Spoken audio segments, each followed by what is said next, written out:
तर आज बनवली आहे मस्त अशी भेंडीची भाजी सुकी। तुम्ही बघू शकता किती मस्त झालेली आहे, एकदम मोकळी मोकळी, थोडी चिकट झालेली नाही। तर चला बघूत कशी बनवली आहे। श्री शिवाय नमस्तुभ्य मैत्रिणींनो, मी आहे अंजली कुंभार। माझ्या यूट्यूब चॅनलवर तुम्हा सर्वांचे खूप खूप स्वागत। तर आज बनवणार आहे मस्त अशी भेंडीची सुकी भाजी। त्यासाठी मी इथे घेतलेली आहे फ्रेश अशी भेंडी, स्वच्छ धुवून पुसून कापून घेतली। आणि त्यासाठी गरजेच्या इतक्या हिरव्या मिरच्या, 5-7 लसणाच्या पाकळ्या आणि 1 वाटी शेंगदाण्याचं कूट। अगदी कमी साहित्यात बनवणार आहोत आपण ही भेंडी।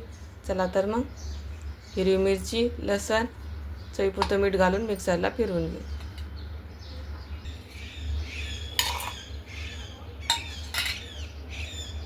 मीठ मी मिरची सोबतच घालते। तर हे मिक्सरला आपण फिरवून घेऊ।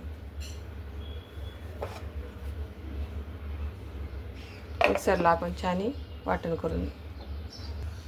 तर या पद्धतीने मी वाटण करून घेतलेलं आहे। तर फोडणीसाठी मी इथं कढईत 1 पळी तेल घातलेलं आहे। आता आपण याच्यामध्ये राई घालू। राई तडतडली, आता याच्यामध्ये जिरे टाकू। जिरे तडतडले, आता याच्यामध्ये भेंडी घालू। भेंडी चिकट होते ना, त्याच्यामुळे अगोदर अशी राई जिरे टाकलीच घालायची, म्हणजे मग ती मस्त भाजून घेतल्या जाते तेलामध्ये। तर 5-1 मिनिटं मी मस्त ही भेंडी आता तेलामध्ये परतून घेणार आहे। भेंडी चिकट न होण्यासाठी या पद्धतीने तेलामध्ये मस्त भाजून घ्यायची, अजिबात चिकट होत नाही। तरी ते मी 5 मिनिटं मस्त भेंडी परतून घेतलेली आहे। आता आपण याच्यामध्ये तयार केलेलं वाटण घालू।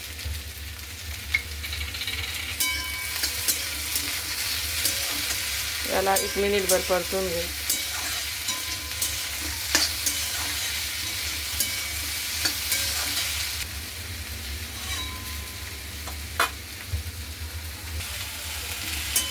तर भेंडी मस्त परतून झालेली आहे मिरचीमध्ये।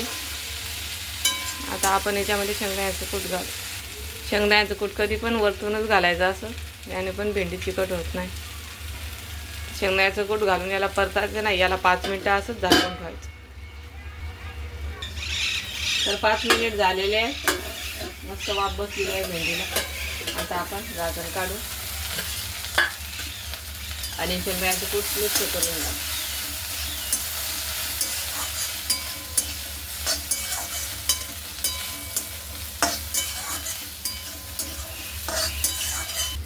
तर आपण 5 मिनिट याला कमी आचेवर असंच ठेवून घेऊ।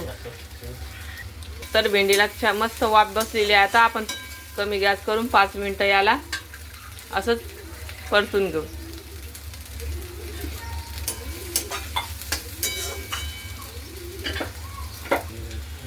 तर 5 मिनिट झालेले आहे, आपली भेंडी मस्त शिजून तयार झालेली आहे। आता याच्यामध्ये थोडीशी कोथिंबीर घालू।